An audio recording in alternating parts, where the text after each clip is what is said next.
ആ റൈറ്റ് രീതിയിലുള്ള അജയ്, ഒരു നിമിഷം. ഇപ്പോൾ പരിസ്ഥിതി പ്രവർത്തകർ സുഭാഷ് ചന്ദ്രബോസ് ഉണ്ട് ടെലിഫോൺ ലൈനിൽ. സുഭാഷ് ചന്ദ്രബോസ്, ഈ AQI.in എന്ന് പറയുന്ന എയർ ക്വാളിറ്റി ഇൻഡെക്സ് പരിശോധിക്കുന്ന ഒരു ആപ്ലിക്കേഷൻ അവർ നൽകുന്ന കണക്ക് പ്രകാരമാണെങ്കിൽ തിരുവനന്തപുരത്തെ വായു നിലവാരം അത് ഞെട്ടിക്കുന്നതാണ്. 193, അതായത് അൺഹെൽത്തി, ആരോഗ്യകരമല്ല എന്നുള്ളതാണ് മുന്നറിയിപ്പ്. എന്താണ് താങ്കൾ കരുതുന്നത്? ഈ ആഘോഷങ്ങൾ പലപ്പോഴും നമ്മളുടെ പരിധി വിടുന്ന ആഘോഷങ്ങളായി മാറുന്നുണ്ടോ ഇത്തരം പടക്കം പൊട്ടിക്കലുമൊക്കെ? രണ്ട് കാര്യങ്ങളുണ്ട്. ഒന്ന്, തിരുവനന്തപുരം നഗരം മഹാത്മാഗാന്ധിജി ഒരു കാലഘട്ടത്തിൽ സന്ദർശിച്ചതിന് ശേഷം ഗാന്ധിജി പറയുന്നുണ്ട്, ഇതൊരു നിത്യഹരിതമായിട്ടുള്ള എവർഗ്രീൻ സിറ്റി. ഞാനൊരു എവർഗ്രീൻ സിറ്റിയിൽ പോയിരുന്നു. തിരുവനന്തപുരം നഗരം എന്ന് പറയുന്നത് പുഴകളുടെയും നദികളുടെയും പുത്തരിക്കണ്ടത്തിന്റെയും 8 കുന്നുകളുടെയും 12 കുളങ്ങളുടെയും എരുമക്കുളവും താമസവും അങ്ങനെ പാത്രക്കുളവും മാഞ്ഞാലിക്കുളവും ഒക്കെ ഉണ്ടായിരുന്ന പ്രകൃതിയുടെ ഏറ്റവും രമണീയമായ മനോഹരമായ ഒരു നഗരമായിരുന്നു തിരുവനന്തപുരം. അതുകൊണ്ട് തന്നെ ധാരാളം പച്ചപ്പും ജലസ്രോതസ്സുകളും ഒക്കെ ഉണ്ടായിരുന്നു. അപ്പോൾ ഈ പടക്കമൊക്കെ വന്നാലും കുറെയൊക്കെ അന്തരീക്ഷത്തിലെ ഈ പറയുന്ന ഘടകങ്ങൾ, മണ്ണും ജലവും മരങ്ങളും ഒക്കെ അതിനെ സ്വാധീനിക്കുകയും അതിനെ പിടിച്ചു നിർത്തുകയൊക്കെ ചെയ്യുമായിരുന്നു. പക്ഷെ ഇത് അർബനൈസേഷന്റെ നഗരവൽക്കരണത്തിന്റെ മറ്റൊരു തരത്തിലേക്ക് മാറുകയും നാട്ടിൻപുറത്ത് കിട്ടുന്ന അല്ലെങ്കിൽ ശിവകാശിയിൽ നിന്നൊക്കെ വരുന്ന പടക്കങ്ങൾക്ക് പകരം ചൈനയിൽ നിന്നും ഒക്കെ വില കുറഞ്ഞ രീതിയിലുള്ള പടക്കങ്ങളും ഒക്കെ വരുന്നുണ്ട്. അപ്പൊ അതൊക്കെ വരുമ്പോൾ അതിന്റെയൊക്കെ ക്വാണ്ടിറ്റിയെ സംബന്ധിച്ചൊന്നും യാതൊരു ധാരണയുമില്ല. അപ്പൊ ഇത് രണ്ട് വിഷയങ്ങളുമുണ്ട്. ഒന്ന്, പ്രകൃതിയിലെ നമ്മൾ വിടുന്ന വായു, ഇപ്പോൾ മനുഷ്യ കാർബൺ ഡയോക്സൈഡ് ആവട്ടെ, കാർബൺ മോണോക്സൈഡ് ആവട്ടെ, അല്ലെങ്കിൽ ഈ പുകയാവട്ടെ, മാലിന്യങ്ങളാവട്ടെ, ഇതൊക്കെ ശുദ്ധീകരിക്കുന്നതിനുള്ള സംവിധാനങ്ങൾ എല്ലാ നഗരങ്ങളിലും കുറഞ്ഞു വരുന്നു. ഇപ്പൊ തന്നെ നോക്കൂ, സ്മാർട്ട് സിറ്റിയുടെ അമൃത് സ്മാർട്ട് സിറ്റിയുടെ ഭാഗമായി എത്ര മരങ്ങളാണ് നമ്മൾ മുറിച്ച് തള്ളിയത്. എല്ലാ രാജ്യത്തും, ലോകത്ത് അമേരിക്ക, സിംഗപ്പൂരും മലേഷ്യയും, ലോകത്ത് ഏത് രാജ്യം എടുത്താലും അവർ പുതിയ റോഡ് പണിയുമ്പോൾ കൃത്യമായി ഈ മരങ്ങളും ഗ്രീൻ സ്പേസും ഒക്കെ ഉണ്ടാക്കുകയാണ് ചെയ്യുന്നത്. നമ്മൾ ഇതെല്ലാം മുറിച്ച് തള്ളി. തിരുവനന്തപുരം നഗരത്തിനകത്ത് തന്നെ വെള്ളയമ്പലത്തും വഴുതക്കാടും തക്കാട് കുന്നിലും ഒക്കെ ആ പോലീസ് ഗ്രൗണ്ടിന്റെ അടുത്തൊക്കെ എത്ര മരങ്ങളാണ് നമ്മൾ മുറിച്ചു മാറ്റിയത്.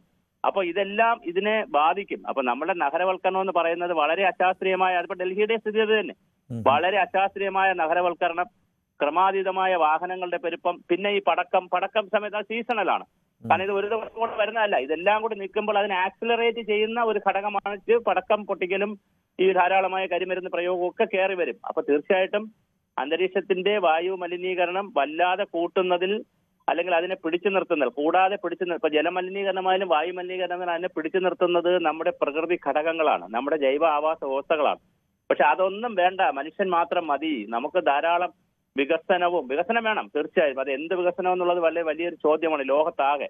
സുസ്ഥിര വികസനത്തിന്റെ പുതിയ കാലഘട്ടത്തിൽ, ഹരിത വികസനത്തിന്റെ പുതിയ യുഗത്തിലാണ് നമ്മൾ താമസിക്കുന്നത്. പക്ഷെ നോക്കൂ, നമുക്ക് ഇപ്പൊ ഇതേപോലെ തന്നെയാണ് ഇപ്പൊ മുല്ലപ്പെരിയാറിലെ മഴ നോക്കൂ. ഞാൻ സാന്ദർഭികമായി പറഞ്ഞതാണ്. അപ്പൊ തിരിച്ചെടുക്കണം കേരളം.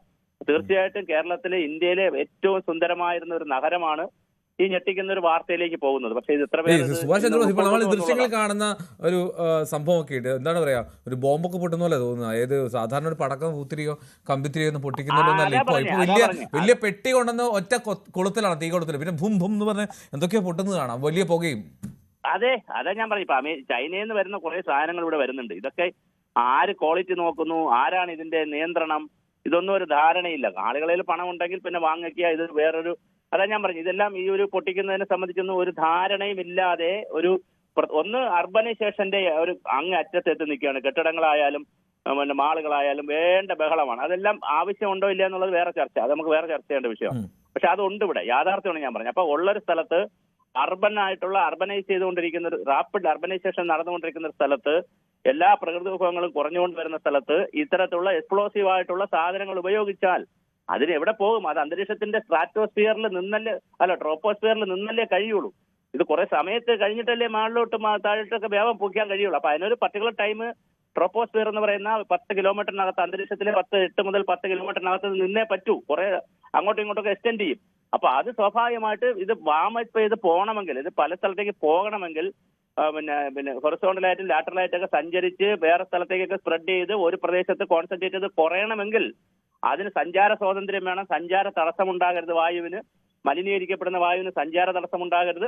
അതിന് സഞ്ചാര തടസ്സം ഉണ്ടായാൽ നിൽക്കുന്ന സ്ഥലത്ത് അബ്സോർബ് ചെയ്യാൻ സാധനങ്ങൾ വേണം. ഇത് നിൽക്കുന്ന സ്ഥലത്ത് അബ്സോർബ് ചെയ്യാനുള്ള സാധനങ്ങളുമില്ല, സഞ്ചാര സ്വാതന്ത്ര്യവുമില്ല. അപ്പൊ പിന്നെ എന്ത് ചെയ്യും? അത് ഇവിടെ കിടന്ന് ബഹളം ഉണ്ടാക്കും. ഇല്ല, അടച്ചിട്ട മുറിയിൽ വെടിവെച്ചാൽ എങ്ങനെ ഇരിക്കും? ആ പുകയല്ലേ വരത്തുള്ളൂ എന്ന് പറയുന്ന ഒരു വല്ലാത്തൊരു സ്ഥിതിയിലേക്കാണ് ഈ പ്രകൃതി സംരക്ഷണവും പരിസ്ഥിതിയൊക്കെ പോകുന്നത്. ഇത് ഇനി വേറെ തമാശ എന്തിനാ, ഇപ്പം ഇതിപ്പോ മസ്തിഷ്ക ജ്വരം എന്തുകൊണ്ടാണ് കേരളത്തിൽ കൂടുതൽ വരുന്നത്?